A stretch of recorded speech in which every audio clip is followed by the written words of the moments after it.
네, 정치안보 분야에서 가장 시급하게 당면한 과제라고 하면 무엇보다도 미얀마 사태와 남중국해 문제를 꼽을 수 있습니다. 그래서 먼저 미얀마 사태에 대해서 또 이쪽에 가장 전문가라고 하실 수 있는 지금 아산정책연구원의 선임연구원 이재현 박사님을 모시고 먼저 발제를 들어볼 테고요. 두 번째로는 남중국해 문제에 관해 가지고 싱가포르 난양 공대 라자라트람 스쿨 오브 인터내셔널 스터디스의 콜린코 박사님께서 발표를 해주시겠습니다. 그리고 두 분의 발표를 들으시고 토론으로 지정 토론자로 서울대 국제대학원의 오윤아 교수님께서 토론을 해주시겠습니다. 그럼 먼저 이재현 박사님 모시고 첫 번째 미얀마 사태에 대한 발제를 듣도록 하겠습니다. 큰 박수로 환영해 주시기 바랍니다.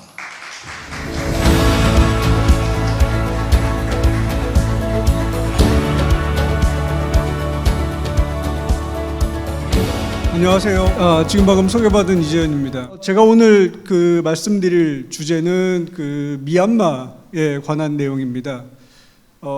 지금 현재 아세안 안에서는 미얀마라는 이슈가 가장 좀 어떻게 보면 골치 아픈 이야기라고 할 수 있고, 그래서 미얀마에 대해서 이야기를 하려고 그러는데 제가 개인적으로 미얀마 전문가는 솔직히 아닙니다. 그래서 미얀마 국내에서 지금 무슨 일이 일어나고 있는지에 관해서 보다는 아세안이라는 차원에서 미얀마 문제를 어떻게 다루고 있고, 이것이 아세안이라는 10개 국가가 모여있는 지역협력체 안에 어떤 문제를 가져오는가, 그리고 또 미국, 중국 사이의 전략경쟁 이야기 되게 많이 합니다. 그래서 이 미얀마 문제가 미중 사이 전략경쟁에서는 또 어떤 함의를 가지고 있나, 이런 문제들에 대해서 좀 이야기를 하려고 합니다.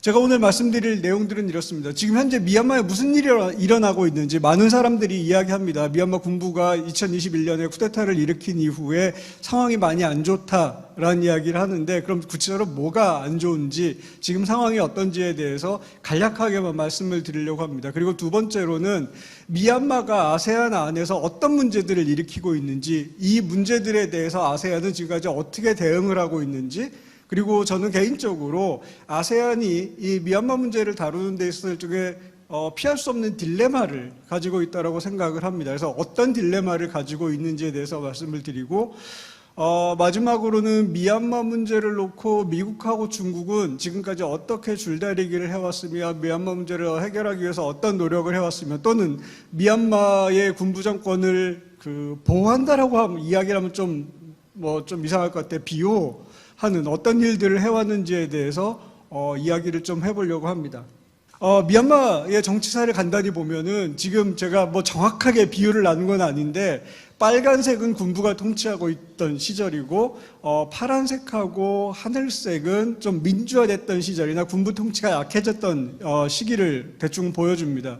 그러니까 이렇게 한눈에 보기에도 빨간 시기가 상당히 많죠. 군부 통치가 상당히 오래 있었다. 1948년에 독립한 이후에 잠시 불안했던 공화제를 거치고 나서, 입헌 민주주의 시기를 거치고 나서 1962년에 군부가 첫 번째 쿠데타를 일으킵니다. 그리고 나서 1988년에 민주화 운동이 일어났을 때까지 우리가 Burmese Way to Socialism이라고 하는 버마식 사회주의 시기를 거칩니다. 이 시기 동안에 미얀마 경제는 상당히 안 좋아졌고, 그거에 대한 반동으로 민주화 운동이 일어났고, 88년에, 그리고 그 잠깐의 시기를 거쳐서 1990년에 유엔 감시하에 선거를 치르게 되죠. 그리고 여러분들 잘 아시는 아웅산 수치 여사가 이끄는 내셔널 리그 포 데모크라시 민주동맹이 승리를 했는데, 군부는 다시 이 선거 결과를 무효로 만들어버리고 2차 군부 통치를 시작을 합니다. 그리고 이 2차 군부 통치가 2011년에 군부 스스로 정치개혁을 시작하기까지 계속 이어지고, 결국에는 공식적으로 끝을 맺은 것은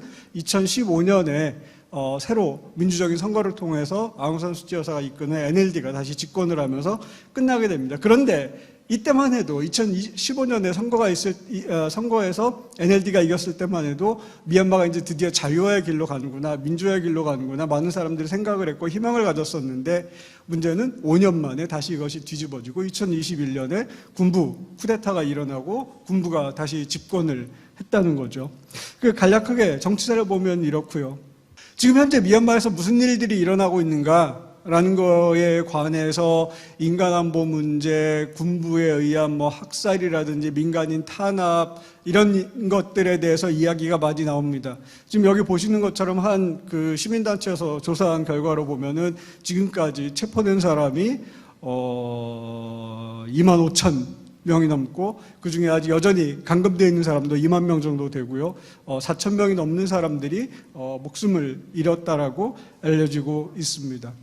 이 그림은 지금까지 미얀마에서 왼쪽 편에 보시기에 오른쪽 편이죠. 오른쪽 편에 있는 그림 중에서 이제 좀 색깔이 진한 부분이 많은 인명 피해가 났던 지역입니다. 군부에 의해서 거기서부터 이제 좀 색깔이 옅어지면서 좀 적은 숫자들의 인명 피해가 났던 지역이고 왼쪽 그림이 좀 흥미롭습니다. 이 그림이 보여주는 건 현재 미얀마 군부가 어느 정도의 타운십을 확고히 장악을 하고 있는지, 여기서 하얀색으로 나오는 부분들이 미얀마 군부가 확고한 통제를 하고 있는 곳이고, 거기서부터 색깔이 진해지면 진해질수록 군부에 반대하는 세력들이 통제하고 있는 지역을 보여줍니다. 지금 이 그림을 놓고 볼 때 미얀마 군부가 미얀마 전체를 완전히 장악하고 있다고도 보기 어려운 상황입니다. 일부 보도에 의하면은 전체 330개에 달하는 타운십 중에서 미얀마 군부가 확실하게 권력을 장악하고 있는 것은 한 70여 개, 80여 개 정도에 불과하다라는 보도도 있습니다. 지금 이런 상황이 미얀마에서 펼쳐지고 있고, 제가 오늘 본격적으로 말씀드릴 거는 아세안과 아세안이 미얀마에 대해서 지금까지 무엇을 했고 어떤 문제점을 가지고 있는가라는 이야기를 좀 해보려고 합니다. 잘 아시는 것처럼 아세안이 처음 만들어진 것은 1967년입니다. 아세안5라고 불리는 필리핀, 말레이시아, 싱가포르, 인도네시아, 태국 5나라가 방콕에 모여가지고 아세안을 만들겠다라고 선언을 했을 때 그 파운딩 파더들이 했던 이야기가 위에 박스에 있는 이야기입니다. 간단히 줄여서 이야기를 하면은 동남아시아 지역에 있는 모든 국가들을 궁극적으로는 아세안 안으로 포함하겠다라는 비전을 이야기를 했었고, 그 비전이 공식적으로 완성된 건 1999년입니다. 1995년에 경제체제가 전환이 된 베트남이 가입을 하고, 97년에 라오스하고 미얀마가 가입을 하고, 99년에 캄보디아까지 가입을 하면서 아세안 10개국 체제가 완성이 됐는데, 처음에 파운딩 파더들이 이야기했던 그런 비전이 90년대 후반에 완성이 됐는데, 이 중에서 가장 문제가 큰 국가가 미얀마입니다. 저기 보시는 것처럼, 아래 박스에서 보시는 것처럼 1997년에 미얀마는 아세안에 가입이 됐습니다. 그런데 이 가입을 할 때부터도 문제가 많았었죠. 당시 군부 통치하에 있던 미얀마를 아세안이 회원국으로 받아들이려고 했을 때 엄청난 국제사회의 반대가 있었습니다. 어떻게 아세안은 미얀마 같은 오랫동안 군부 통치를 해왔고 인권 유린을 하는 국가를 회원국으로 받아들일 수 있느냐, 여기에 반대한다. 아세안 내에서도 어떤 국가들은 이거에 대해서 찬성하고 어떤 국가들은 반대하고 하는 그 논란이 많았었고요. 결국에는 이 문제가 해결이 되고 97년에 아세안은 미얀마 같은 나라는 차라리 아세안 안으로 끌어들여서 대화를 통해서 민주화의 방향으로 나가게 하는 게 맞다라는 주장을 하면서 가입을 시키게 됩니다. 그랬다가 아세안은 의장국을 10개 나라가 1년씩 돌아가면서 맡아서 알파벳 순서대로 진행을 합니다. 2004년, 5년쯤에 와서 2006년에 미얀마가 의장국이 될 차례를 기대를 하면서 또 국제사회에서 미얀마의 의장국 수임에 대한 반대 목소리가 높아지기 시작합니다. 이때는 유럽하고 미국이 조직적으로 반대했고, 아세안과 협력을 하지 않겠다, 그리고 아셈 회의도 참석하지 않겠다라는 등 되게 구체적인 압력들이 있었습니다. 결국에는 아세안은 2006년에 미얀마 의장국 순번을 건너뛰는 결정을 내립니다. 그래서 또 한 번 미얀마라는 해결되지 못한 과제를 덮어놓고 넘어가게 됩니다. 그러니까 97년에 가입할 때 2006년에 의장국 수임을 앞두고 2번 미얀마라는 문제를 덮어놓고 지나가게 되는 거죠. 그리고 나서 2015년에 선거를 치르고 아웅산 수치 NLD가 집권을 한 이후에는 괜찮은 방향으로, 좋은 방향으로 진행하는 듯 했으나 2021년에 쿠데타가 일어나면서 잠자고 있던 미얀마 문제가 다시 한번 아세안 안에서 사고를 치게 됩니다. 지금 아세안이 미얀마에 대해서 가지고 있는 정책은 아래 보는 것과 같습니다. 5-point consensus라는 거를 쿠데타 일어난 직후에 미얀마 군부 지도자까지 불러가지고 아세안 정상들 사이에 합의를 합니다. 뭐 5가지 항목들이 있는데 그중에 가장 핵심적인 건 그거죠. 아세안이 미얀마에 특사를 보내서 특사를 통해 가지고 군부와 군부에 반대하는 세력 간의 대화를 촉진을 하고 양쪽에 접근을 해서 이야기를 하고 대화를 촉진하겠다라는 건데 거의 진행이 되지 않고 있습니다. 미얀마 군부가 미얀마 군부에 반대하는 정치 세력들을 만나지 못하게 가로막고 있습니다. 그거에 대한 반작용으로 아세안은 미얀마의 군부와 연결된 대표가 아세안 관련된 회의에 참석하지 못하도록 금지를 하고 있습니다. 그리고 2023년 얼마 전에 9월 달에 끝났던 정상회의에서 2026년에 다시 한번 미얀마 의장국 차례가 들어오는데 이 순번을 건너뛰고 그냥 바로 다음 순번인 필리핀으로 넘겨버리기로 결정을 했습니다. 미리 2006년에 있었던 것과 같은 논란을 피하는 조치를 취한 거죠. 이 미얀마에 대해서 아세안이 조치를 취하고 있는 것에 대해서 국제적으로 아세안이 제대로 된 조치를 취하지 않고 있다라는 비판이 되게 많습니다.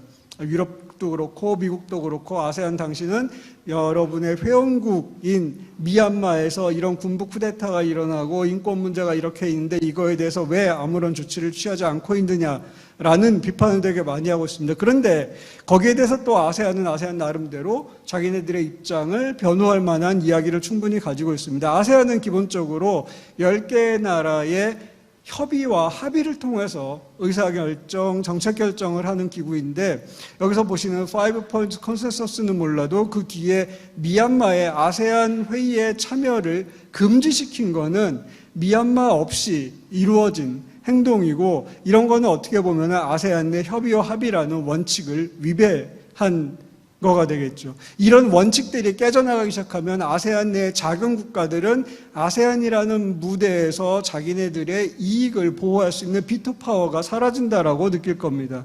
그 밑에 정리되어 있는 것처럼 아세안이 지금 가지고 있는 가장 기본적인 딜레마는 이런 겁니다.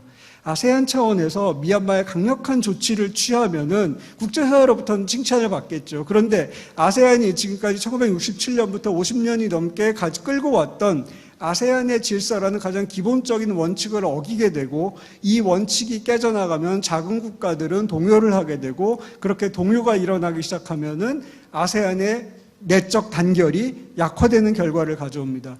반대로 아세안의 내적 단결을 강화하고 작은 국가들까지 다 끌어안기 위해서는 미얀마 문제에 대해서 소프트한 자세를 취할 수밖에 없고 그렇게 되면 국제사회로부터 비난을 피할 수가 없는 그러니까 이러지도 못하고 저러지도 못하는 그런 그 딜레마를 지금 아세안은 미얀마 문제에 관련해서 안고 있습니다.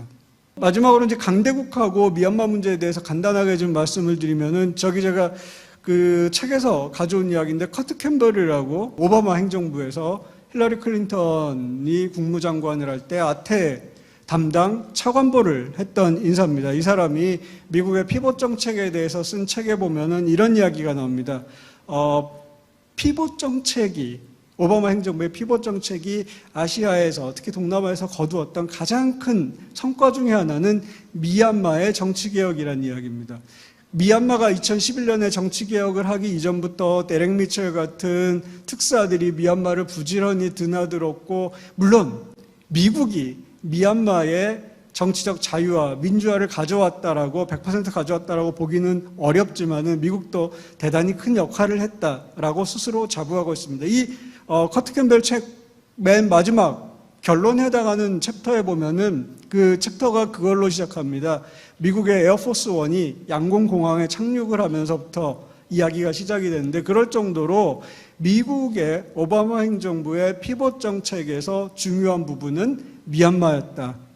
미얀마를 어떻게 민주화 자유의 방향으로 돌려 세우는가가 피봇 정책이 중국을 견제한다라고 했을 때 동남아시아 지역에서 미국이 모든 국가들을 다 인게이지, 관여를 할 수 있는데 단 한 나라, 들어가지 못하는 나라가 미얀마였거든요.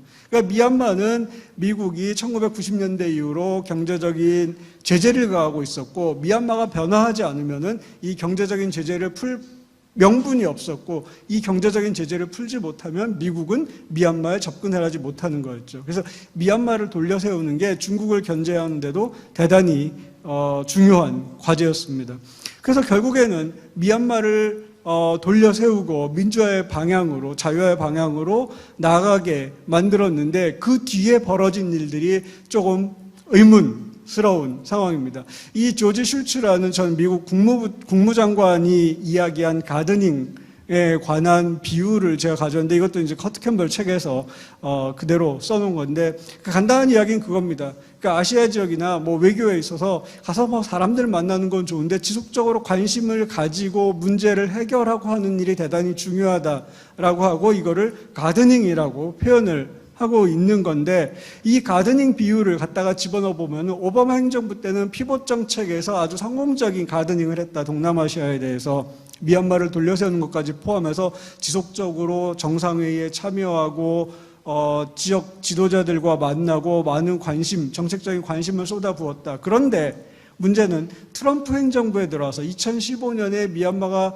선거를 통해서 민간 정부로 변하고 나서 그 이후에 트럼프 행정부가 들어왔는데, 사실은 트럼프 행정부는 별로 미얀마 문제에 크게 관심이 없었습니다. 그러니까 여기 제가 그냥 제 말로 적어놓은 것처럼 I don't care about gardening 이라는 거죠. 가드닝 몰라. 동남아시아 지역 신경 안 써. 그러는 사이에 경제적인 지원도 필요했고 국제사회 관심도 필요했던 아웅산 수치 정부는 다시 중국 쪽으로 흘러가게 됩니다. 그리고 나서 들어온 바이든 행정부에서는 두 가지가 서로 좀 믹스가 되어 있는 것 같습니다. 이미 버려진 정원에 대해서는 더 이상 신경 쓸 필요가 없다. 그러니까 트럼프 행정부에서 버려놓은 정원에 대해서는 더 이상 신경 쓸 필요가 없다. 미국 입장에서는 strategic interest, 그러니까 어떻게 지역에서 중국을 봉쇄하는가, 어떻게 중국과 경쟁하는가가 중요하지, 밸류라는 문제, 인권이나 민주주의 같은 문제는 글쎄 시간이 있으면 할 수 있는데 지금 당장은 그게 중요한 건 아니다라는 태도. 아니면은 그거와 연관돼 가지고 더 중요한 가든이 있다라는 거죠. 지금 바이든 행정부의 대동남아 정책을 보면은 동남아시아에 실질적으로 관여하는 것보다는 지역의 몇몇 오래된 동맹 국가들, 호주, 일본, 그리고 한국, 여기 나와 있는 것처럼 쿼드나 오커스, 그리고 한미일 삼국 정상회의 같은 것들을 통해 가지고 오래된 강력한 동맹 국가들과 함께 가는 게 중요하지, 동남아시아 국가들 같이 가는 거 그닥 중요하게 생각하는 것 같지 않습니다. 그래서 결론적으로 바이든 행정부에서 동남아 정책도 미얀마 문제에 대해서 그렇게 엄청나게 많은 관심과 에너지를 쏟지는 않는 것 같다라는 게 저의 개인적인 평가입니다. 그 결과로 나타나는 거는 이제 중국과 러시아가 미얀마에 다시 접근하는 거죠. 접근하는 현상입니다. 중국은 서방 국가들이 1990년대 중반 이후에 미얀마의 민주주의와 인권 문제를 들어서 경제 제재를 시작했을 때 미얀마 군부 입장에서 유일하게 열려있는 창구였습니다. 중국 쪽이. 중국 쪽은 미얀마의 민주주의나 인권 상황과 상관없이 미얀마와 국경에서 무역을 기꺼이 하고자 했고, 엄청나게 국경 무역이 발전하기 시작했고, 그 이후로 미얀마의 군부 정권은 점차 중국 쪽에 많이 의존하게 되죠. 중국 입장에서는 자기와 국경을 맞대고 있는 미얀마가 최소한, 그러니까 뭐 미얀마뿐만 아니라 다른 동남아시아 국가들이 최소한 친중국적이거나 아니면 적어도 미국과 중국 사이에서 중립적인 입장으로 남기를 원할 겁니다. 더구나 미얀마라는 나라는 지정학적으로 볼 때 중국의 내륙을 통해 가지고 인도양으로 바로 접근할 수 있는 대단히 지정학적으로 중요한 통로가 됩니다. 그래서 포기할 수 없는 국가인 거죠, 중국 입장에서는. 2021년에 쿠데타가 일어나고 나서 유엔에서 미얀마 문제에 대한 성명이라든지 결의안을 낼 때 중국과 러시아는 이런 것들에 대해서 꾸준하게 반대를 하면서 지금 미얀마 군부 정권을 어떻게 보면은 비호하고 있고, 최근 한 1, 2년 사이에는 러시아와의 군사적인 협력도 대단히 많이 보도가 되고 있습니다. 지금 현재 미얀마라는 그 2021년에 쿠데타가 일어났던 나라를 둘러싼 중국과 미국 사이의 동학은 이렇게 정리가 될 수 있습니다. 결론적으로 미얀마는 여전히 해결되지 않는 아세안의 가장 큰 내부적인 골칫거리로 남아있다라는 말씀을 드리면서 제 발표를 마치겠습니다. 감사합니다.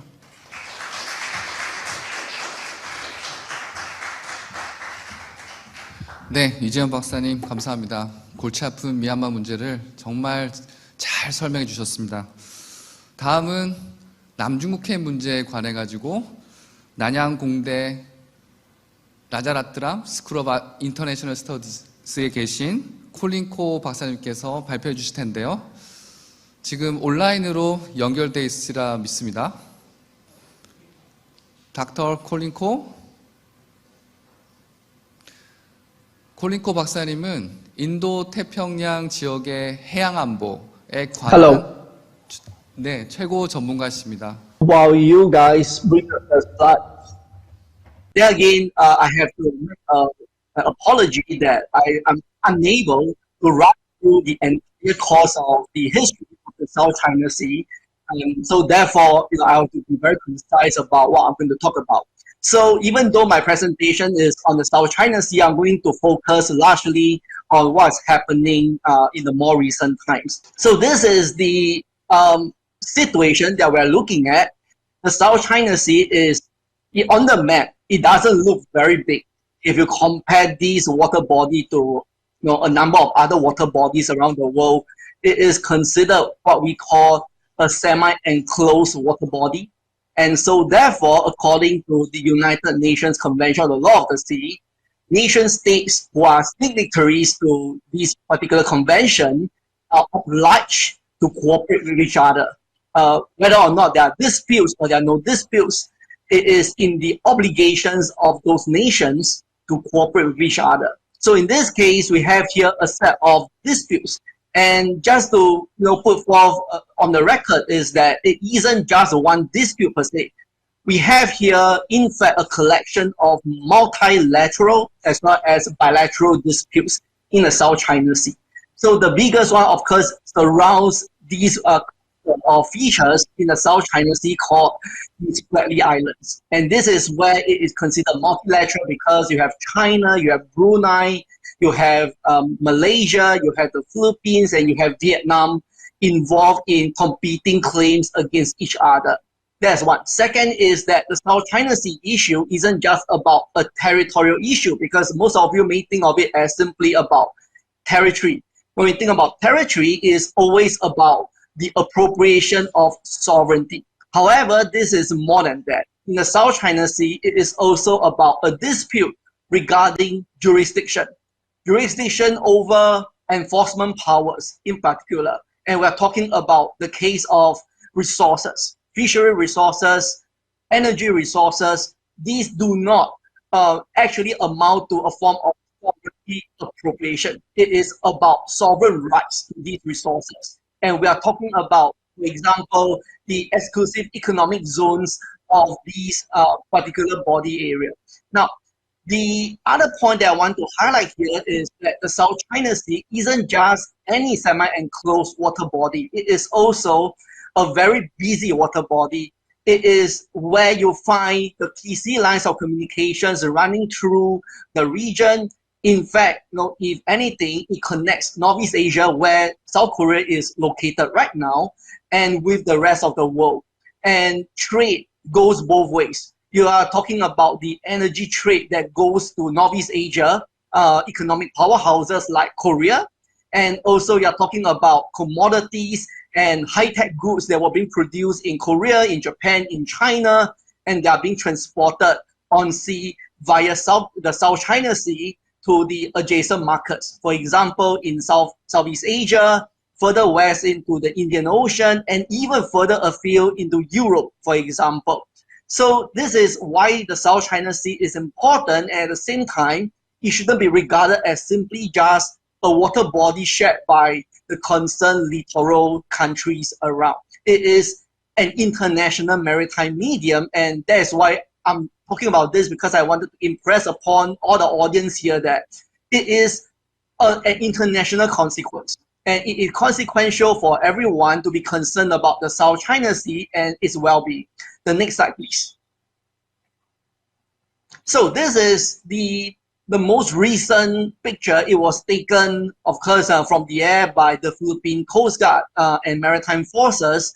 This was one of the latest incidents that broke out in the South China Sea, centering around this particular feature called the Second Thomas Shore, which is located within the Philippine Exclusive Economic Zone, and thereby the Philippine government has what we call sovereign rights to this particular feature itself. This feature has a disused landing ship that still remains a commissioned Navy ship of the Philippine Navy. So therefore, there's an outpost right there, and routinely the Filipinos would carry out what we call rotation and resupply mission to this particular feature. And in the more recent times, we have seen regular instances of China and its maritime forces attempting to obstruct the resupply and rotation of personnel on these particular outposts. The Philippines isn't the only country that has outposts in the South China Sea. China has them, the Philippines has them, Malaysia, and in Vietnam as well, they have them. But then the question would be, why would China be so interested in disturbing the Filipinos than the other particular claimants as well? So this is a question that, of course, we'll leave more to a discussion later in the Q&A, but I just wanted to highlight here a very stark scenario where the Philippines, being a weaker and much smaller Southeast Asian country, has to face off a big power in the neighborhood, and that is China. Just look at this one picture. You are looking at a huge asymmetry of capabilities that these two countries can put out there in the South China Sea. In this one picture, you can count more than 5 vessels around from China, and then you can barely make out 2 vessels from the Philippines. It is a huge asymmetry. It is something that we ought to be concerned about, because then again, it boils down to the matter of whether we prioritize right over might or might over right. So it is important. So then my question and your question to me will be, okay, so Colin, you highlighted all these instances and you highlighted the South China Sea disputes, but so what? What does it have in store for Korea, right? I'm convinced of the fact that I'm facing a predominantly Korean audience here. So I will want to take the opportunity to highlight how important it is. This is a data that came out from 2016. Now, of course, over the past 7 years, things may have changed. There is COVID-19. It may have changed the world trade system. It may have changed the dynamics of the supply chain and whatnot. But I don't see much change to the actual figure, even though it dated from 2016. You can see that Korea's trade through the South China Sea is in fact 7%. 7% of the total. 7%, if you round it off to 10%, it is a sizable figure for Korea. So therefore, I just wanted to use this to impress upon my audience here how important the South China Sea is to Korea and to Korea's interests. And of course, maybe you will accuse me of preaching whatever has been already known.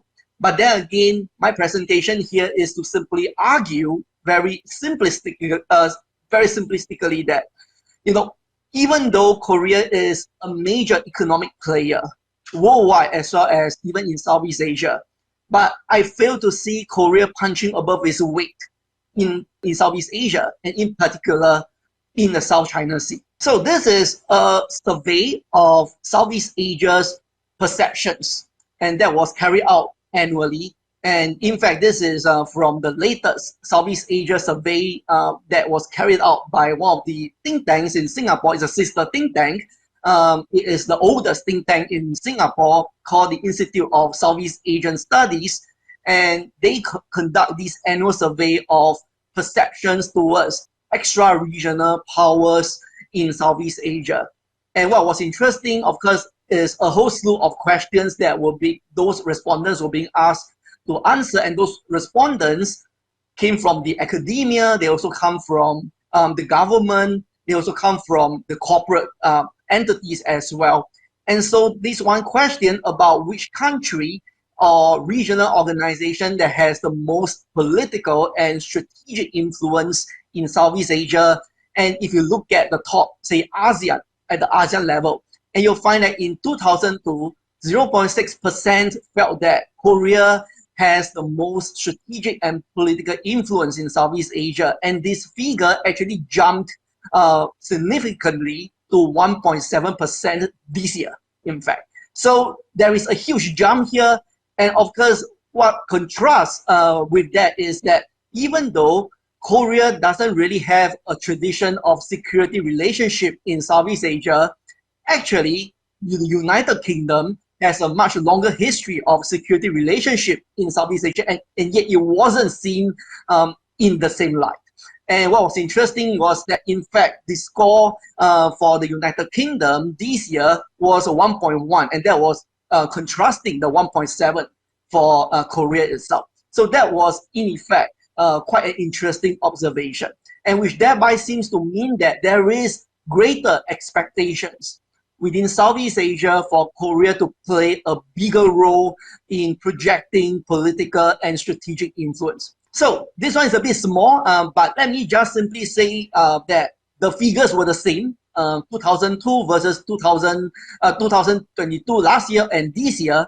The question about whether or not you are confident in certain countries to provide leadership to uphold international law and rules-based order, the score for Korea is 0.8, and it was 0.8 last year, and it was 0.8 this year. It didn't change much.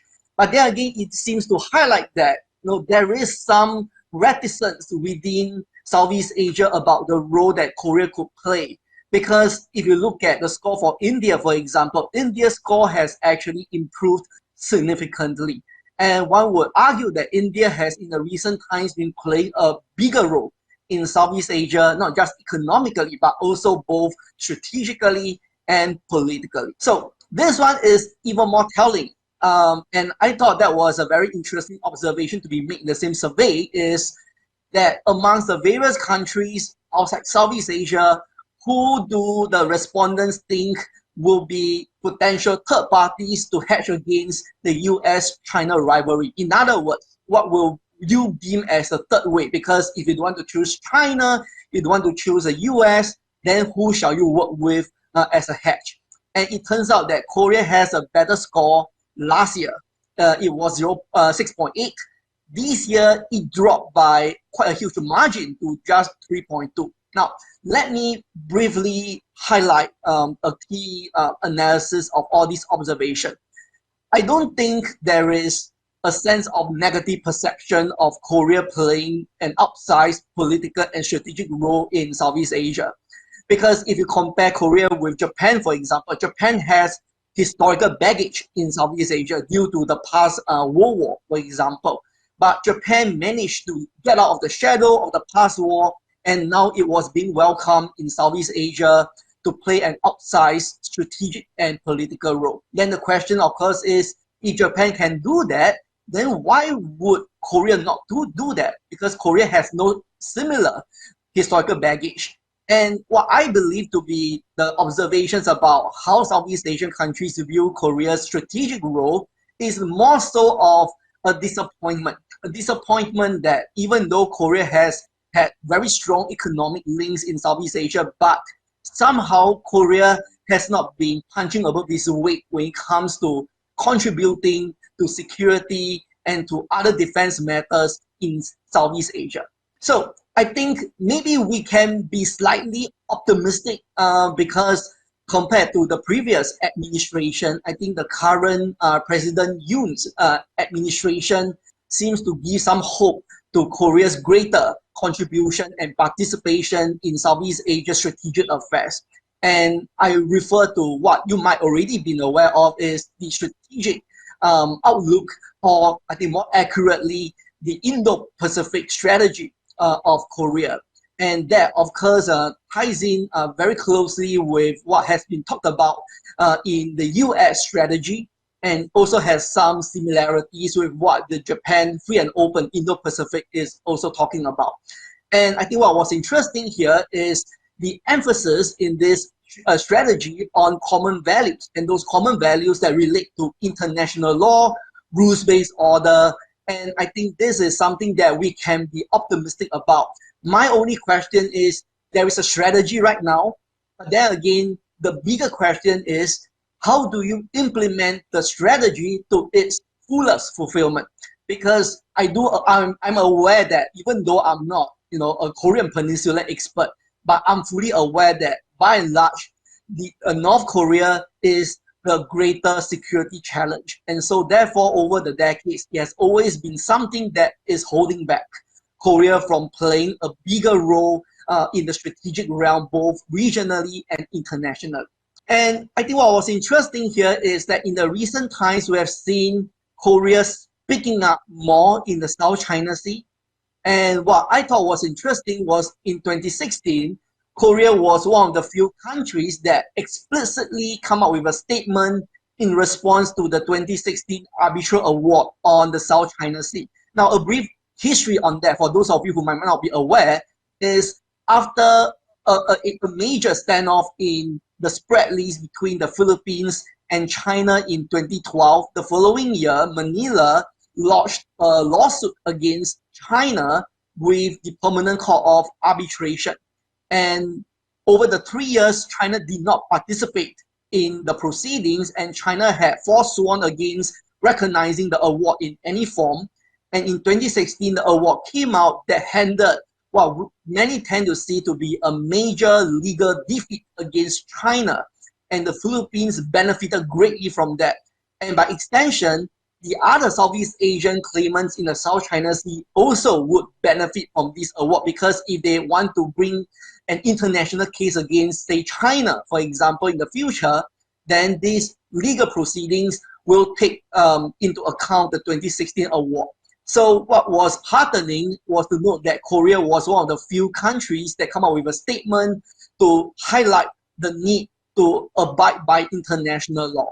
And of course, Singapore has the same statement. We say that we took note of the award, but unlike Korea, which issued the statement and basically, got nothing in return from China, Singapore actually got something in return from China. We were somehow punished for making a statement of taking note of the award. And so ties went downhill the following year, but it didn't happen to Korea. And I suspect one of the key reasons being that, of course, there is a sense that in Singapore, given that it's a predominantly Chinese population, so Singapore was expected to support China. But the other more important reason, I believe, is that Singapore is a small country. Korea, it may be smaller than China, but Korea is a middle power of consequence, a middle power that will have greater flexibility to play a bigger role both regionally and internationally, and yet having the ability to mitigate against the likely blowback compared to, say, smaller powers, smaller states in Southeast Asia. So this has been the case in 2016, but this after one statement, we haven't yet seen any open statement by Korea regarding the South China Sea until very recently. So in response to one of the harassment of the Philippine resupply mission to Second Thomas Shaw in August, what's interesting was that the Korean embassy in Manila issued an open statement that voiced out its concern about the development and thereby impressed upon the need to obey rules-based order in the South China Sea. Now, while some people will argue that there is actually no need to come up with statements like that because, if you can put it into the deed, then, there is more you can do through actions than through words anyway. So having these sort of statements to some people may be seen to be inflammatory, but the other school of thought is that somehow there is a need to put up, some form of moral support for the Southeast Asian countries around. And I think a number of Western powers, including France, EU, the US, for sure, because it's a treaty ally of the Philippines, have voiced out publicly in support of the Philippines. Then the question is, why not Korea, right? I mean, Korea is a consequential player in the region, and thereby, if it wants to punch above its weight, I think the barest minimum that it can do will be to simply issue a statement of support for rules-based order. Simple as that. I mean, it doesn't have to necessarily be pointing a finger at China, for example. Like this statement highlighted, in nowhere that Beijing was being explicitly mentioned. It only described the situation, and it described, more importantly, an emphasis on the generalities, on rules-based order and nothing more beyond that. So routinely, such statements coming from time to time is very helpful, and it is in fact seen to be very useful for Southeast Asian parties in the South China Sea. And I think over these years, in fact, there has been a sort of a little change in terms of the texture of Korea's participation in South China Sea related security issues. And all this while until recently, we've seen Korea's participation as largely low profile and low key, and mainly confined to arms sales and arms transfers to Southeast Asian countries. It's not to say that they're not useful, they're certainly very useful. But I thought, being physically present, meaning, deploying your Coast Guard, deploying your military forces to engage in joint training exercises will in fact be more helpful. And so therefore, what was heartening to see is that since last year till now, under the current administration, it was very heartening to see Korea becoming more and more involved in a number of activities that include not just Southeast Asian countries, but also other major powers around the region. And my question would be, it's all good to see, of course, but going forward, if Korea will play a bigger role in Southeast Asia, I think it is unavoidable to touch on the South China Sea issue. And just like the US having China its commitment to the region, while Korea may not have to have the same type of commitment like the US, but I think somehow going down the road, Korea will be viewed in a similar manner, that how much you contribute to Southeast Asia isn't just about simply arms transfers or arms sales, but it's also about being physically in the theater, engaging a whole range of capacity building activities involving Southeast Asian parties. So this is my last word for this, and I think my appeal here is certainly for Korea to play a bigger role, because the potential is there. The perceptions in Southeast Asia is conducive for Korea to play a bigger role. The only pity is that Korea isn't doing that. And a major reason is very likely to do with two. One, the Korean Peninsula isn't exactly very peaceful, so therefore you are still largely tied to the threat coming from the north. And of course, the second, which I suspect will be also a predominant factor to consider, is Korea's concern about China's reaction. If China will attack Japan, because Japan is seen as meddling in the South China Sea, will Korea be seen doing the same? And my argument is, if more and more extra-regional players are doing that, then you will not be seen as an exception. In fact, it will become normative and, in fact, very, very perfectly okay for everyone to be involved in the South China Sea. So with that, I think I finish my presentation, and I look forward to the Q&A later. Thank you so much.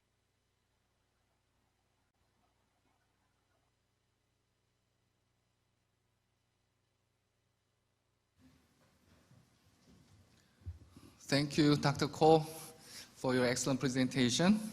Please stay with us online. 콜린 코 교수님께서 남중국해 문제에 관해 가지고 그게 남중국해가 왜 중요하고 특히 한국의 역할에 대해서 아주 좋은 얘기를 많이 해주셨습니다. 그러면은 이제 서울대 국제대학원 오윤학 교수님 모시고 두 분 발제에 대한 토론을 듣는 시간 갖도록 하겠습니다.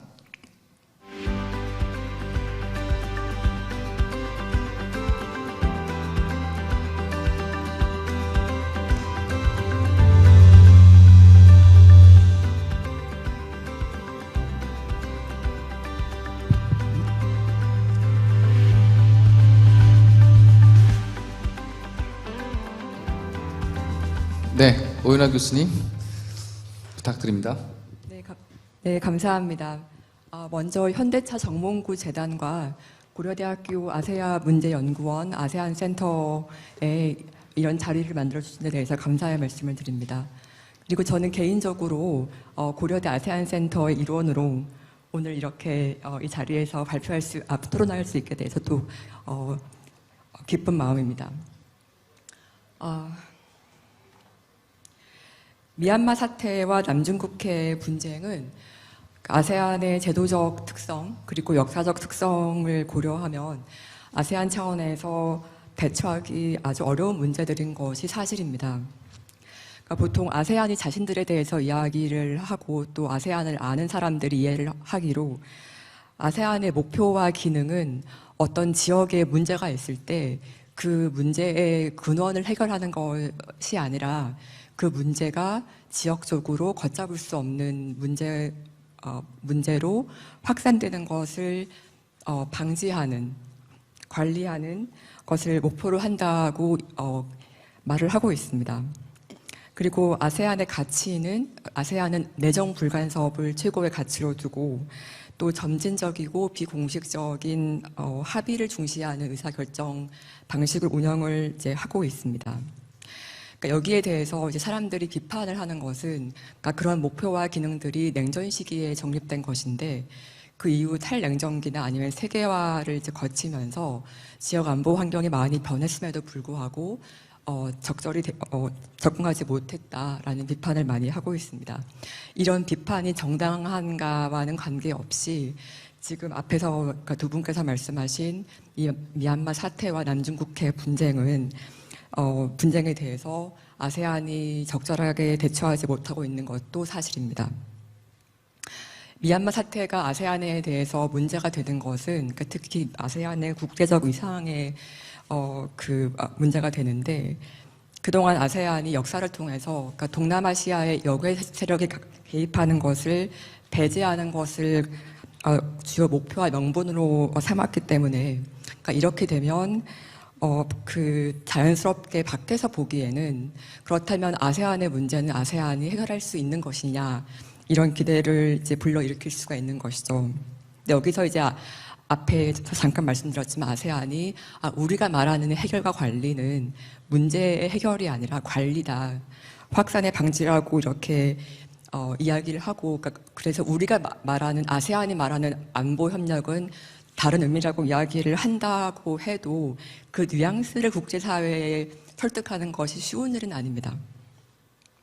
그리고 이제 중국이 있는데, 그러니까 중국과 남중국해 분쟁 같은 경우에는, 그러니까 아세안은 그동안 유엔 해양법 협약 그리고 해양 질서를 존중해야 된다는 입장을 대체로 일관되게 강조를 해왔습니다.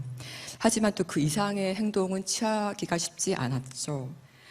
그래서 이 문제 자체는 오래된 문제지만 2000년대 이후에 중국의 경제적 부상 그리고 이어서 이제 더해진 것이 중국 정부의 강압적인 외교인데, 그러니까 그 시대가 도래하면서 더더욱 남중국해 문제는 해결이 어려워지고 있습니다. 그러니까 아세안의 입장에서 이제 중국이란 존재는 물론 역사적, 문화적 교류가 깊고 밀접하지만 지금 시점에서 이 안보 차원에서 봤을 때 잠재적 지역 패권 국가로서 중국에 대한 아세안의 신뢰는 높지 않습니다. 근데 그럼에도 불구하고 이제 아세안은 중소 국가의 집합체이고 그리고 다 아시다시피 아세안 국가들의 이질성이 높고 그리고 이 동남아시아 그리고 아시아에서 그동안 안보 보증자 역할을 해왔던 미국에 대한 또 신뢰가 높지 않기 때문에 과연 미국이 동아시아에 계속 남아서 역할을 할 것인가 이런 것들이 더해져서 아세안이 보다 적극적인 행동을 하기는 어려운 것이 사실입니다. 오늘 이제 두 가지 그 아세안 분쟁에 대해서 이제 발표를 들었는데요.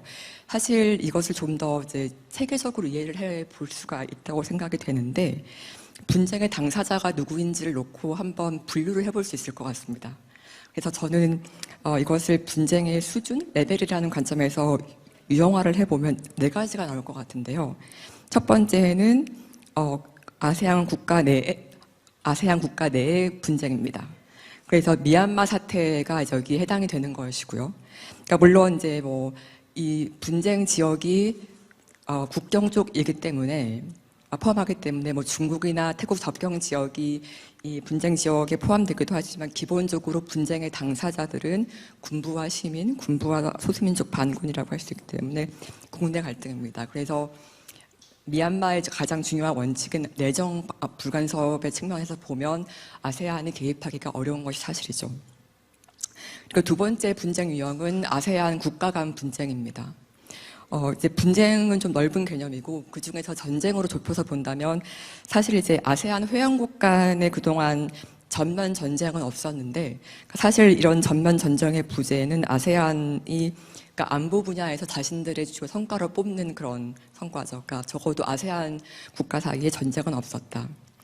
근데 물론 이제 그 말은 사실이지만 국가 간 영토나 이런 작은 분쟁은 있었습니다. 그래서 다 아시다시피 2008년과 2011년에 태국과 캄보디아가 국경에서 그러니까 프레아 비아르 사원을 둘러싸고 무력 충돌이 있었죠. 그러니까 물론 이제 국지적 분쟁으로 간주가 되긴 하는데요. 사실 더 큰 이슈는 뭐냐면 아세안에 전쟁이 없었던 것은 문제인데 이제 보통 여기에 대해서 또 논의를 하는 것이 그 아세안의 평화를 어디까지 아세안의 공으로 규인할 수 있느냐 이런 이야기는 많이 하죠. 네네. 그러니까 단적으로 이제 이게 아세안 내부에서도 이제 고민을 많이 하는 것이 그러니까 전쟁이나 분쟁을 봤을 때 그러니까 아세안 회원국들 자체도 그 분쟁을 아세안 메커니즘으로 해결하려고 하지 않고 역외 아니면 국제적인 그런 제도, 기구로 가져가기도 합니다. 그래서 방금 말씀드린 그 태국 캄보디아 그 영토 분쟁도 그 국제사법재판소 ICJ로 가져갔죠. 아세안 메커니즘을 사용하지 않고. 그리고 세 번째 그 분쟁 유형은 그러니까 이제 아세안 영내 국가와 역외 국가의 분쟁입니다. 그래서 오늘 두 번째 발표 주제였던 남중국해 분쟁이 여기에 해당됩니다. 그러니까 물론 그 아세안 국가들 사이에서도 남중국해 영토 또는 영유권 분쟁은 있는 것이고 또 중국 말고도 대만도 관여가 돼 있지만 크게 봐서는 구조상 아세안 영내 국가와 중국이라는 역외 국가가 지금 갈등하고 있다고 볼 수 있습니다. 그리고 네 번째 유형은 이제 아세안이 당사자는 아닌데 아세안 역외 국가들, 그러니까 지금 미중 경쟁인 그 예가 되겠죠. 그래서 그 분쟁이 아세안 영역에서 발생하거나 아니면 이 분쟁에 아세안이 휘말리는 것입니다. 사실 아세안이 그동안 최근에 굉장히 경계하는 그런 분쟁이기도 하죠.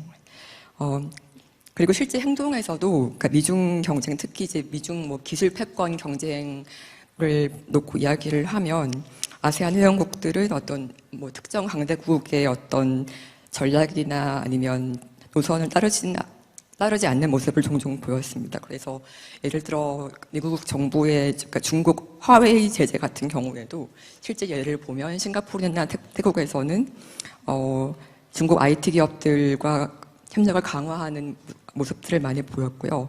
그러니까 사실 지금 아마 다음 발표 주제일 것 같긴 한데 아세안 국가들 입장에서는 지금 자신들의 경제 발전과 그 기술 혁신이 굉장히 필요한데 이런 미국의 중국 견제가 장애물이라는 시각이 강하죠.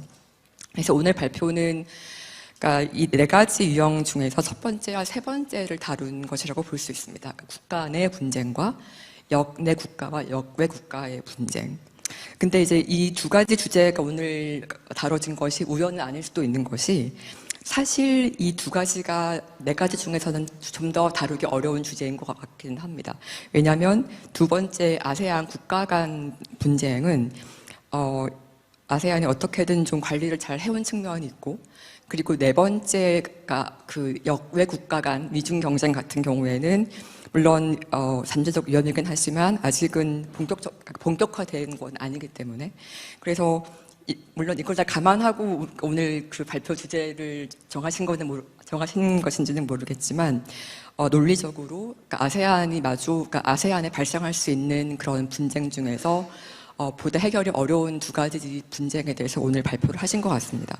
제가 토론 준비는 더 해왔는데 제가 특히 온라인 지금 참여자가 많다고 해서 제 토론은 조금 더 간략하게 하려고 합니다. 그래서 이렇게 보면, 그러니까 미얀마 사태에 대해서는 아니면 남중국해 분쟁에 대해서 그러니까 이런저런 이유로 아세안의 일견 소극적인 태도를 설명하고 정당화할 수 있는 이유는 많습니다. 근데 관건은 뭐냐면, 이제 그렇게 했을 때 과연 이제 아세안 영내 국민들과, 그러니까 아세안 회원국 국민들과 그리고 아세안 자신, 그리고 국제적인 그런 청중들에게 이게 어디까지 설득력이 있을 것인가라는 문제는 남는다고 생각합니다. 그래서 여기서 보다 근본적인 질문을 해볼 수 있을 것 같은데요. 그러니까 지금 변화하는 동아시아 안보 환경에서 특히 미중 패권 경쟁에 침하되고 있고 또 중국과의 관계에서 그러니까 아세안의 협상력과 레버리지는 어디서 오는가, 이 질문을 두 연사께 모두 드리고 싶습니다. 그리고 마지막으로 이제 오늘 발표가 한국과 아세안의 협력에 대해서 이제 갖는 함의에 대해서 말씀을 들어보면, 그러니까 아세안의 고민과는 별개로 사실 오늘 이제 이야기된 이런 안보 이슈들은 어떻게 보면 한국 입장에서는 그러니까 한 아세안 관계가 성숙기에 접어들고 있기 때문에 고민을 더 해야 되는 것은 아닌가 생각을 합니다. 그러니까 지금 다음 단계로 좀 더 발전시키고 이행해야 되는 것은 맞는데 어떻게 할 것인가, 이런 고민이 있는 것이죠. 그러니까 한국과 아세안 관계는 그러니까 탈냉전 이후에 본격화되었고, 그리고 긴밀한 경제 협력의 기반 위에서 최근에 활발한 문화 교류, 인적 교류로, 그러니까 안보, 그러니까 전통 안보를 제외하고는 큰 성과를 거두었다고 평가할 수 있습니다. 그리고 이제 사후적으로 봤을 때 2017년에 이제 발표된 신남방 정책은 어떻게 보면 그동안 진행된 한 아세안 협력의 성과를, 그러니까 국내적 한국 국민들에게 그리고 아세안에게 그리고 나가서는 국제사회에 이렇게 공식적으로 인정했다는 의미가 컸다고 생각을 합니다. 그리고 2022년에 작년에 발표된 한 아세안 연대 구상은 이런 한 아세안 협력의 에 대한 인정을 이제 확대를 하려고 했고, 그리고 그러면서 이제 전통 안보 분야까지 포함을 하고자 하는 그런 흐름으로 이해할 수 있겠습니다. 그러니까 왜냐하면 신남방 정책이 발표됐었을 때 이게 워낙 포괄적인 협력 전략으로 이제 제시가 됐기 때문에, 그러니까 그래서 한 아세안 운명 공동체 이런 말도 그때 있었고요. 근데 그러다 보니까 여기에 대해서 이제 어떤 한계점으로 지적되는 것이 전통 안보만을 과연 제외할 수 있는 것이냐. 그러니까 물론 신남방 정책은 처음 제시된 것이었기 때문에 뭐 첫 시도, 첫 발자국 이렇게 인정할 수 있지만 그 다음에 단계로 나아가기 위해서는 이 전통 안보 분야를 이제 완전히 배제하기는 어려웠을 것으로 생각을 합니다. 그래서 보다 넓게 본다면 이제 미얀마 사태와 남중국해 분쟁에 대해서 한국이 고민을 해야 된다면 이건 이제 한국의 위상이 중견국으로 이제 높아졌고, 그리고 또 중요하게는 동아시아 안보 지형이 변했기 때문에 과거와 같은 어떤 소극적인 접근은 좀 유지하기 어렵지 않을까, 이런 생각을 해보고 있습니다. 그리고 남중국해 문제에 대해서는 물론 한국은 북한 문제가 있기 때문에, 그러니까 아까 이제 어떻게 보면은 한 국가가 이제 외교적 또는 안보적 관심과 자원이 있다고 했을 때 한국은 자원 측면에서는 동남아나 이런 아세안 쪽에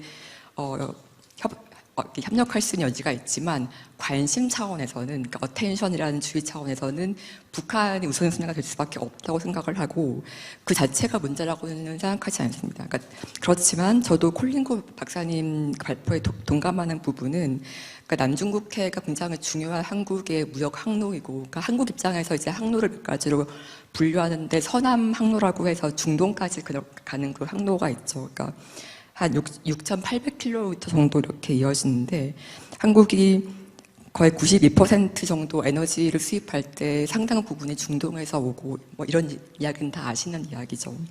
그래서 저는 그러니까 이런 해양 안보의 중요성을 생각을 하면 그러니까 한국 경제에 대해서 그러니까 한국형 인태 전략이나 아니면 한아세안 연대 구상이 없었더라고 해도 현재 동아시아 안보 상황에서 우리가 어떤 반사실적 사고를 해보면 그러니까 그 카운터 팩추얼 사고 실험을 해보면 전과 같이 한국이 남중국해에 대해서 그런 약간 한 발 이렇게 뒤로 뺀 그런 입장은 유지할 수 없을 거라고 생각을 합니다. 그래서 한아세안 안보협력에서 이제 마무리를 하자면, 그러니까 뭐 군사 연합훈련이나 아니면 방산협력이나 아니면 정보 공유가 어떻게 진행될지는 그러니까 어디까지 진행될지는 알 수 없지만 기본적인 방향으로, 그러니까 콜린코 박사님이 이제 발표문에서 질문하신 게 지금 최근 2년간의 지금 한국 정부에서 하고 있는 한아세안 안보협력이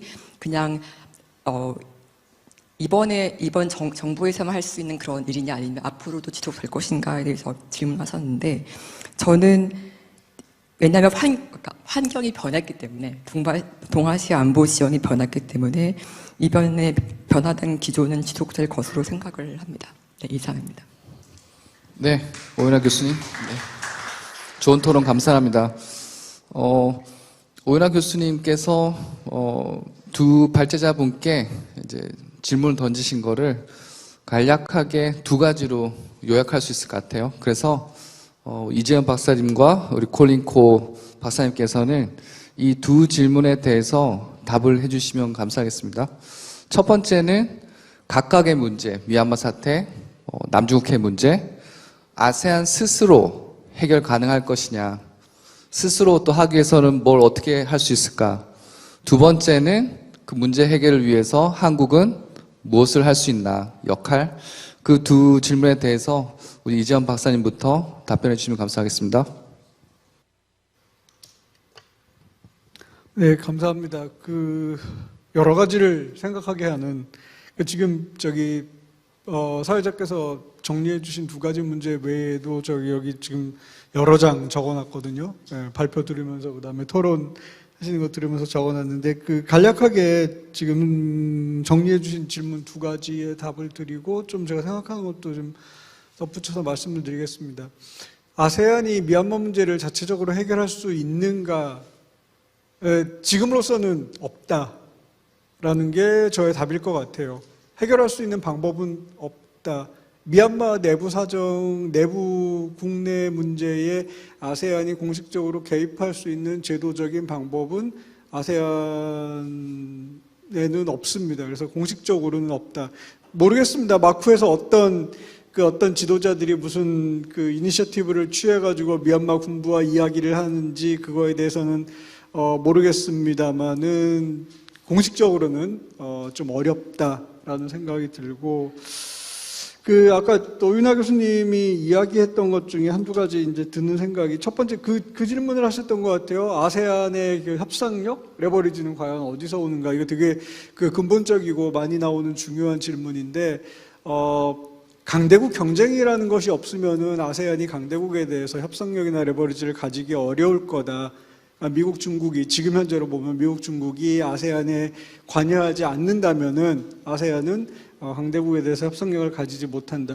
그 협상력에 지금 미중 경쟁 사이에서 아세안이 가진 협상력은 아세안이 10개 국가로서 움직인다라는 것 플러스 동맹이라는 세력이 없는 중국은 늘 자기들의 친구를 미국과 대항하기 위해서는 자기네들 친구를 만들어야만 했고, 친구를 만들기 위해서는 동남아시아도 아프리카도 라틴 아메리카도 찾아가서 원조를 해주고 이 국가들을 자기 편으로 끌어들이기 위해서 노력을 했고, 그런 점에서 동남아 국가들은 중국으로부터 경제적인 이익을 받고 중국과 가까이 지내고, 그런데 미국은 또 이거를 막아야 됐고, 그러면은 아세안 10개 국가는 미국과 중국 양쪽에서 끌어당기는 상황이 되고, 그런 상황 속에서 10개 국가가 뭉쳐가지고 강대국에 대해서 레버리지를 행사할 수 있는 거죠. 이런 숫자의 힘, 강대국 경쟁, 경쟁이라는 것이 결정적으로 아세안에게 레버리지를 주는 거 아닌가. 그런데 아세안이 그냥 강대국 사이의 그런 동학 속에서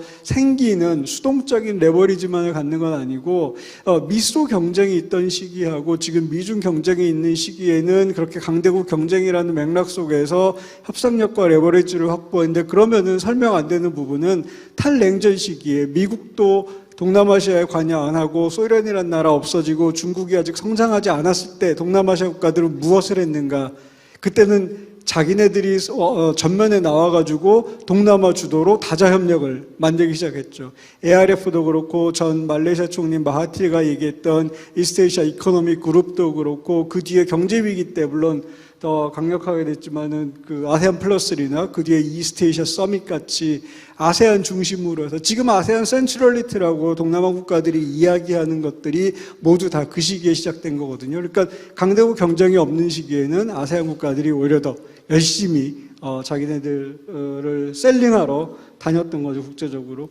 그 아세안 문제 관련해서 저한테 시간이 얼마나 있을까요? 이야기할 수 있는 시간이? 없어요. 저도 나이가 좀 들어가나 봅니다. 자꾸 하고 싶은 얘기들이 많아져가지고 딱 한 가지만 국방에 대해서만 한 1분만 이야기할게요. 그 신남방 정책도 그렇고 지금 카시도 그렇고 우리가 전통안보 협력에 관해서 아세안에 너무 소홀한 거 아니냐. 분명히 신남방 정책 때도 있었습니다. 전통안보 협력 당연히 있었고요. 국방협력도 당연히 있었는데 이런저런 사정에 의해서 추진이 그래 쉽지 않았던 것뿐이고, 우리 동남아시아 국가들과 국방협력 이야기하는데 지금 많은 사람들이 방산 수출만 너무 관심을 가지고 있어요. 우리가 동남아시아에 아니면 다른 데 무기를 얼마나 팔아먹을 것인가. 근데 특히나 동남아시아에 대해서는 방산 수출이 아니라 방산 협력을 생각해 봐야 됩니다. 우리가 무기를 수출하는 것이 그 나라의 무기를 수출하는 게 아니라 그 나라의 방위산업은 그냥 단순히 무기를 만드는 산업이 아니라 그 첨단 기술이 들어가고 그거를 바탕으로 해서 경제 성장을 만들어낼 수 있는 제조업이 확대될 수 있는 그런 기반이 되는 건데, 이런 부분에 대해서도 생각을 해야 되고 단순히 무기를 넘겨주는 것만 생각해서는 안 되고, 또 국방협력을 한다고 방산협력을 한다고 할 때 한국이 평화를 이야기하는데 왜 동남아시아에 무기를 파는가라는 이야기를 많이 하는데, 동남아시아 국가들은 최소한의 강대국이나 중국이나 어떤 위협으로부터 자기네들의 기본적인 주권을 지킬 수 있는 최소한의 적정 국방력을 지금 필요로 하는 상황입니다. 근데 그런 것들을 맞추어 주었을 때 비로소 동남아시아에 평화가 온다라는 점을 생각해 보면은 우리가 동남아시아의 군비 경쟁을 조장하는 건 아니고 그들의 최소한의 국방을 위한 지원과 협력은 필요하다라는 것까지 말씀드리고 끝내겠습니다. 죄송합니다. 네, 감사합니다. 또 Q&A 때 또 발언 기회 있을 테니까 닥터 코, are you with us? Thank you so much. Okay, please. I would like to address the questions that were being posed quickly because it is a very complex topic. So I think first of all, it's like that we actually make a distinction between resolving a dispute and managing a dispute. In this case, it is not easy to resolve the dispute. In fact, no, even within my lifetime, I believe even right down the generations, we might not be able to resolve the South China Sea dispute. So it is, in a nutshell, an intergenerational problem. So hopefully, going forward, we can tap on the wisdom of the future generations to have innovative ways to really resolve it. But until now, I don't see how we can resolve it. But in fact, we might have a chance at managing the conflict to prevent war from breaking out in the South China Sea and to ensure that the various parties continue to safeguard their respective interests without necessarily coming to blows with each other. So I think that is what we are gunning for. Now, one thing to note is that the South China Sea dispute isn't just about China and the Southeast Asian parties. It's also about overlapping claims between the Southeast Asian countries themselves, meaning that it's a very complex set of bilateral and multilateral disputes. So for example, even if you put China away, there will be overlapping issues between Vietnam and Indonesia in the South China Sea. there is the overlapping EEZ issue between Malaysia and Vietnam in the South China Sea. My argument would be if you put China out of the picture, then it might actually be easier for Southeast Asian parties in the South China Sea to resolve the problem, meaning come to a form of political or legal settlement, and then thereby they demarcate their boundaries and everything will be okay. But with China, it's difficult because one, China prefers to have a bilateral approach in resolving the dispute. And if you ask a number of Southeast Asian countries, this is a problem because they are weaker, China is stronger. The concern is that China will impress its interest upon them and China will be the one winning the most and the South Asian party will be the one losing the most. So there is a concern about who gains more, who loses more. So that is one. Second is that because it is a multilateral dispute, you can't resolve one dispute with one party and don't resolve it with the other. So thereby you need all the parties to be involved somehow or rather. So because of that, it is not easy to resolve it, but it is easier. And by saying that, I'm not trying to undermine the magnitude of managing the dispute per se because it's very complex. We have a chance for that. There is an ongoing code of conduct negotiation between ASEAN and China, but if you ask me, I'm a pessimist when it comes to the code of conduct. I'm not too sure what form it will take. It might potentially help in some way to reduce the tensions, but I don't put much hope to it because there are a lot of problems with the negotiations and on certain issues of differences between ASEAN member states and China. So there is one such effort on that, but it is possible to manage it if, for example, we have extra-regional parties outside the South China Sea who are willing to provide certain assistance. For example, I think one is to note that I think Professor O out that ASEAN is a certain type of institution, and Dr. Yi, you mentioned also about the intricacies of the so-called ASEAN way and how it works. And being a Southeast Asian, I 100% agree with what you say, and this is a structural problem. And because of that, you will expect that within Southeast Asia, there are 10 countries in ASEAN, and they have differing interests in the South China Sea. So therefore, it is difficult to actually have an entire complete ASEAN framework on dealing with the South China Sea because of the differing interests. But it is possible to have like-minded Southeast Asian countries to work together. That's one. Second is that extra-regional players like South Korea could actually provide various assistance. There is no need for South Korea to join the US to do freedom of navigation operation, right?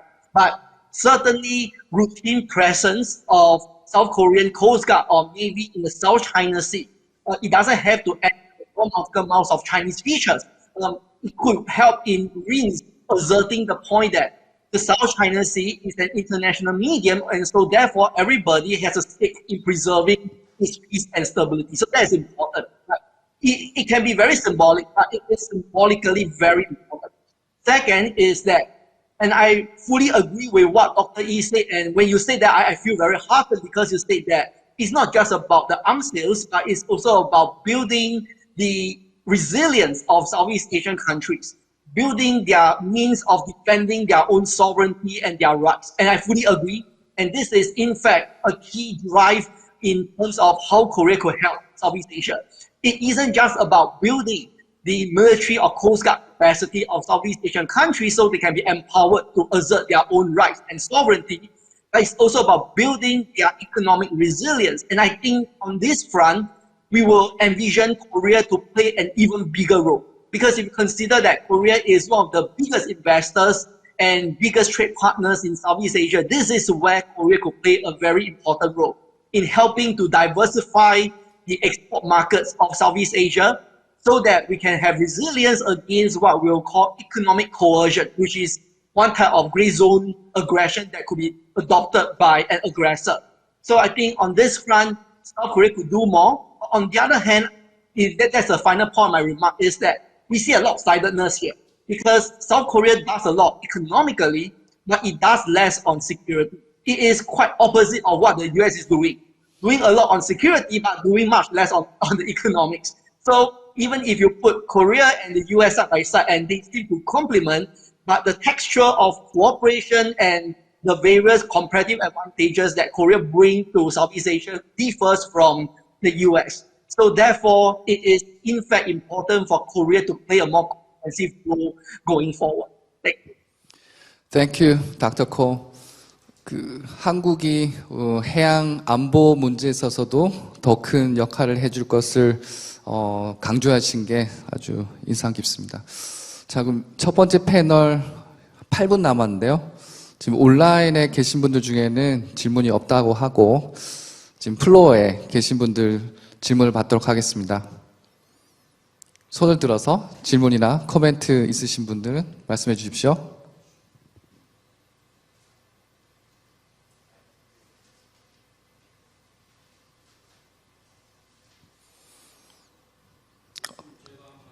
네. 네, 저는 뭐 세 번째 발표를 하긴 하는데 안 났을라인데 아무도 없다 해서 또 제가 또 미얀마 전문가이기도 하고 한 말씀 드렸으면 좋겠습니다.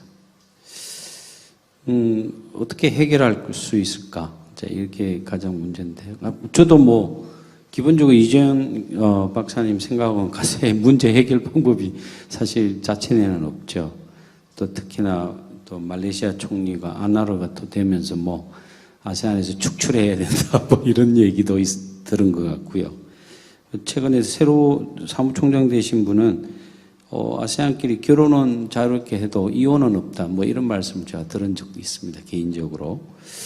근데 좀 이제 이걸 계기로 해서 뭐 해결책이 없으니까요, 뭔가 만들어야 되지 않나. 좀 약간 아세안에서도 CLMB하고 또 잘 사는 나라하고 이렇게 이군화돼 있잖아요, 그죠? 그래서 뭔가 불협화음이 계속 나오는 것 같고, 뭐 사실 할 말이 없죠. 뭐 캄보디아도 뭐 의회 민주주의를 띠고 있지만 거의 독재에 가깝고, 또 나머지 두 국가 라오스, 베트남도 사회주의 공화국이고, 정치적 시스템이 다 다른 데서는 그런 문제를 극복하기 굉장히 어려운 것 같아요. 그러면 뭐 EU 모델을 좀 해보면 어떨까 이런 생각이 들어요. EU는 자체 뭐 사법재판소도 있고 중앙은행도 있고 감사원까지 있지 않습니까?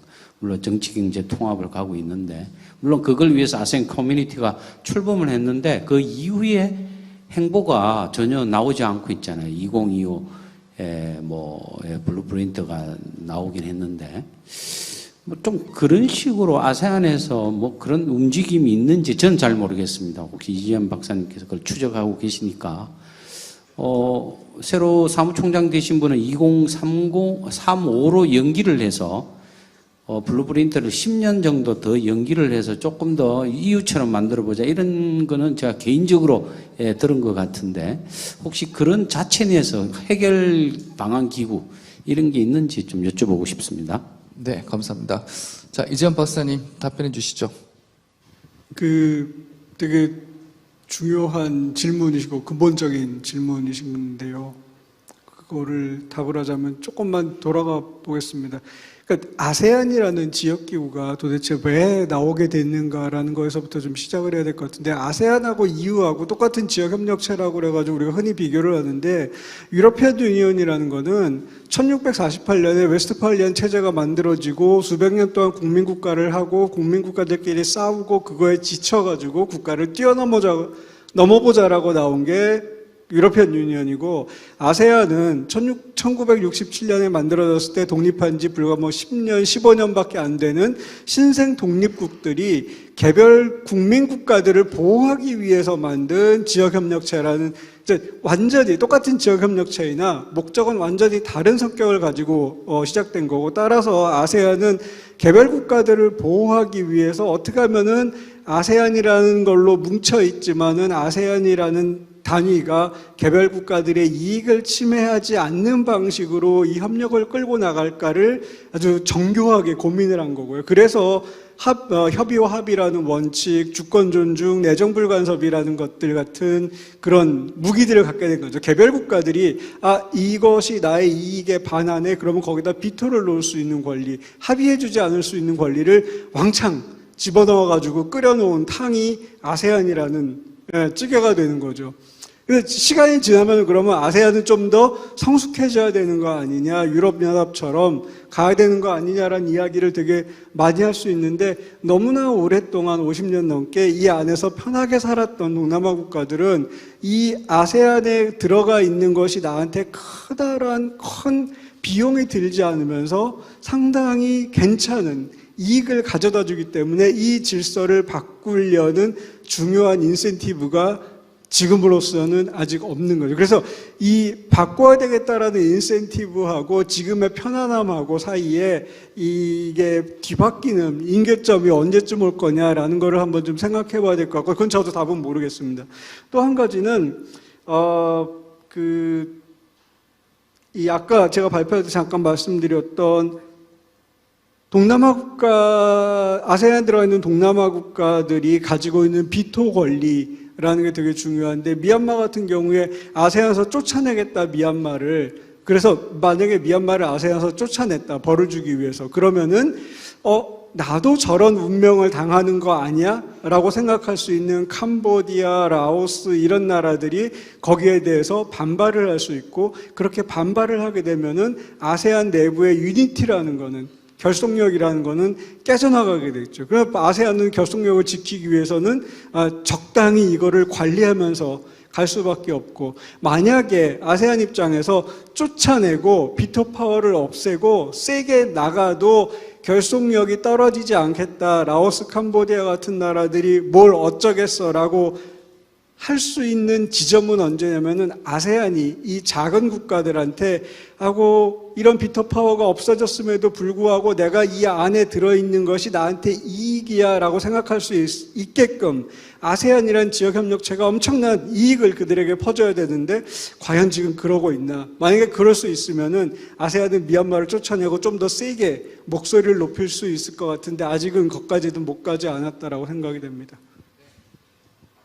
네, 고맙습니다.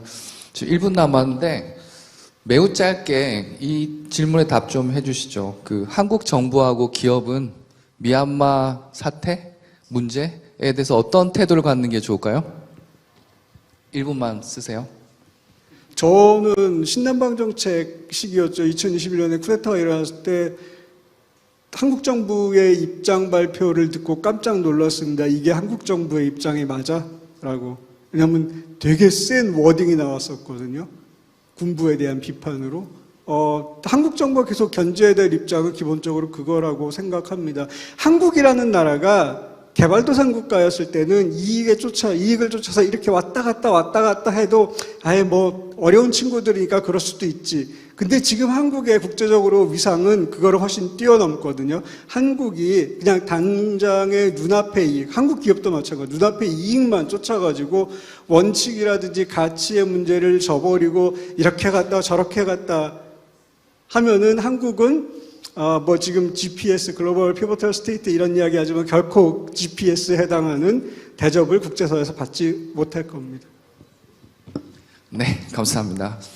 자, 그러면은 아쉽지만 이것으로 첫 번째 정치안보 패널을 마치도록 하겠습니다. 지금부터 15분간 쉬는 시간 가질 텐데요. 그 전에 오늘 수고 많이 해주신 두 분의 발제자분과 토론자 선생님께 큰 박수 부탁드립니다. 감사합니다.